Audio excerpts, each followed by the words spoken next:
$3.1 billion کا معاہدہ اور مڈل ایسٹ کی تاریخ میں سب سے بڑی ٹیکنالوجی ڈیل۔ لیکن یہ سب کچھ سلیکان ویلی میں نہیں ہو رہا تھا، بلکہ یہ دبئی تھا۔ 2012 میں دنیا کی ایک بڑی کمپنی اوبر کو چیلنج کرنے کے لیے 3 آدمیوں نے صرف لیپ ٹاپس، ادھار کی چند ٹیبلز اور ایک خواب کے ساتھ ایک چھوٹا سٹارٹ اپ لانچ کیا۔ انہوں نے حکومتی پابندیوں، غصے سے بھرے ٹیکسی یونینز اور ایسی ٹیکنالوجی مسائل کا سامنا کیا جو ایک دن میں کاروبار ختم کر سکتے تھے۔ پھر بھی نہ صرف وہ 7 سال زندہ رہے، بلکہ 14 ممالک کے 80 شہروں تک خود کو ایکسپینڈ کیا۔ اور پھر دنیا کی بڑی کمپنی اوبر کو مجبور کیا کہ وہ اتنا بڑا چیک لکھے کہ پوری دنیا میں ہیڈ لائنز بن جائیں۔ یہ کہانی ہے کریم کی۔ کریم صرف ایک رائڈ ہیلنگ ایپ کی کہانی نہیں ہے، بلکہ یہ اس بات کی کہانی ہے کہ کس طرح کریم نے کھیل کے اصول ہمیشہ کے لیے بدل دیے اور مڈل ایسٹ کا پہلا یونیکارن بنا۔ جولائی 2012 میں مدثر شیخا، میگنس اولسن اور عبداللہ الیاس نے ایک مقصد کے ساتھ کریم کو لانچ کیا کہ مڈل ایسٹ کے ناقابل بھروسہ ٹرانسپورٹ سسٹمز کو ٹیکنالوجی سے درست کیا جائے۔ انہوں نے اوبر کا ماڈل کاپی نہیں کیا، بلکہ شروع سے ایک ایسا سسٹم بنایا جو ریجن کے کلچر، قوانین اور انفراسٹرکچر کے مطابق ہو۔ نام کریم، جس کا مطلب عربی میں سخی ہے، اصل میں یہ نام کسٹمرز، کیپٹنز اور اپنی کمیونٹی کے ساتھ کیے گئے وعدے کی علامت تھا۔ لیکن کریم اوبر سے مختلف کیسے تھا؟ پہلے دن سے ملٹی لینگویج سپورٹ، لوکل قوانین کے مطابق سیفٹی فیچرز جن میں ایپ کے اندر ایمرجنسی بٹن اور ڈرائیور بیک گراؤنڈ چیکس شامل تھے، پیچیدہ روڈ نیٹ ورکس والے شہروں کے لیے سمارٹ روٹ آپٹیمائزیشن، سخت ٹرانسپورٹ قوانین میں راستہ نکالنے کے لیے حکومتوں اور ایئرپورٹس کے ساتھ براہ راست پارٹنرشپ۔ لیکن کریم کے اس سفر میں چیلنجز بہت زیادہ تھے۔ دنیا کے ہر ملک کے ٹریفک قوانین ڈیفرنٹ تھے، تو کریم نے شہر بشہر اپنے بزنس ماڈل کو ایڈجسٹ کیا۔ کریم کا مقابلہ اوبر سے تھا، جس کے پاس بڑے وسائل اور عالمی تجربہ تھا، لیکن کریم نے لوکل سروسز اور کسٹمرز کی ضروریات کا تیز ترین جواب دے کر اوبر کا بھرپور مقابلہ کیا۔ کسٹمرز کی سیفٹی کا خیال رکھتے ہوئے انہوں نے سخت ڈرائیور چیکنگ اور لائیو رائڈ ٹریکنگ نافذ کی، جس سے عوام کا اعتماد بڑھا۔ اب بات کرتے ہیں کریم کے بزنس ماڈل کی۔ مین سروس تھا ریئل ٹائم اور ایڈوانس رائڈ بکنگ۔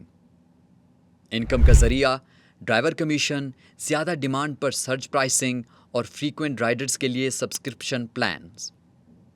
انکم کے ذرائع بڑھانے کے لیے فوڈ ڈیلیوری، گروسریز اور کوریئر سروسز تک ایکسپینشن۔ اب آتے ہیں کریم کے فنڈنگ اور تیز ترقی کی جانب۔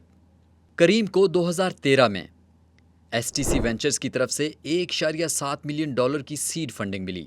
2014 میں التیار ٹریول گروپ سے $10 ملین کی سیریز بی فنڈنگ۔ 2015 میں ابراج گروپ سے $60 ملین کی سیریز سی فنڈنگ۔ 2016 میں $350 ملین کی سیریز ڈی فنڈنگ، جس کی وجہ سے کریم کی ویلیو $1 بلین تک پہنچ گئی اور یہ مڈل ایسٹ کا پہلا یونیکارن بن گیا۔ کریم کی ڈیفرنٹ کنٹریز میں ایکسپینشن ایک پلان کے تحت ہوئی، جس میں ایگریسو مارکیٹنگ کو لوکلائزیشن کے ساتھ جوڑا گیا۔ کمپنی نے پہلے دبئی اور ابو دھابی میں اپنی بنیاد قائم کی، جہاں اس نے انڈیویجول کسٹمرز کی طرف جانے سے پہلے کارپوریٹ کلائنٹس پر توجہ مرکوز کی۔ 2013 تک کریم سعودی عرب میں داخل ہو گئی، جہاں پرائیویٹ ٹرانسپورٹ کی مانگ بہت زیادہ تھی، خاص طور پر خواتین میں، جو اس وقت تک قانونی طور پر ڈرائیو کرنے کی اجازت نہیں رکھتی تھیں۔ 2014 میں کریم نے پاکستان اور ایجپٹ میں توسیع کی، جو 2 بڑے مارکیٹ تھے۔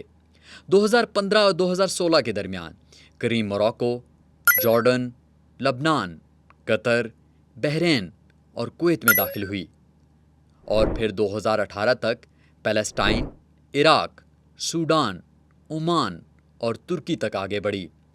بالآخر مڈل ایسٹ، نارتھ افریقہ اور ساؤتھ ایشیا کے 80 سے زائد شہروں میں اپنی سروس پھیلا دی۔ ہر مارکیٹ میں کریم کو پہلے سے موجود مقامی ٹیکسی ایپس اور رائڈ ہیلنگ سروسز جیسے ایزی ٹیکسی، جیران رائڈ، اجیک اور ٹریولی کا سامنا تھا، تاہم اس نے ہمیشہ ایک بہترین اسٹریٹجی کے ذریعے انہیں پیچھے چھوڑ دیا، جس میں ہائپر لوکلائزیشن اور سپیریئر ایگزیکیوشن شامل تھے۔ ایپ نے ڈفرینٹ لینگویجز میں سپورٹ فراہم کی، کنزرویٹو ریجنز میں جینڈر اسپیسیفک رائڈ آپشنز متعارف کروائے اور ان ممالک میں کیش پیمنٹ سسٹم لایا جہاں کریڈٹ کارڈ کا استعمال کم تھا۔ اور پھر آیا 2019۔ مارچ 2019 میں اوبر نے کریم کو $3.1 بلین میں خرید لیا، جو اس ریجن کا سب سے بڑا ٹیک ایکوزیشن تھا۔ لیکن کریم نے اوبر کے برانڈ میں غائب ہونے کی بجائے خود کو ایک سپر ایپ میں بدل لیا جو 11 سروسز فراہم کرتی ہے، رائڈ ہیلنگ اور ڈیلیوری سے لے کر ڈیجیٹل پیمنٹس اور مائکرو موبیلٹی تک۔ لیکن کریم یہاں تک پہنچا کیسے؟ کریم کا سفر اس بات کا ثبوت ہے کہ لوکل انڈرسٹینڈنگ، کنٹینیوس اپڈیٹس اور کلچرل رسپیکٹ ایک چھوٹے سے سٹارٹ اپ کو اربوں ڈالر کی ایمپائر میں بدل سکتا ہے۔ انہوں نے نہ صرف سفر کا طریقہ بدلا بلکہ ایک پوری نسل کے انٹرپرینورز کو متاثر کیا۔ اگر آپ سمجھتے ہیں کہ آپ کا سٹارٹ اپ اگلا یونیکارن بن سکتا ہے تو لوکل انڈرسٹینڈنگ، بریو ڈیسیژنز اور آگے بڑھنا کبھی مت روکیں۔ کامیابی اور گیم چینجنگ والے آئیڈیاز کی مزید کہانیاں جاننے کے لیے ہمارے چینل کو لائک، شیئر اور سبسکرائب کریں۔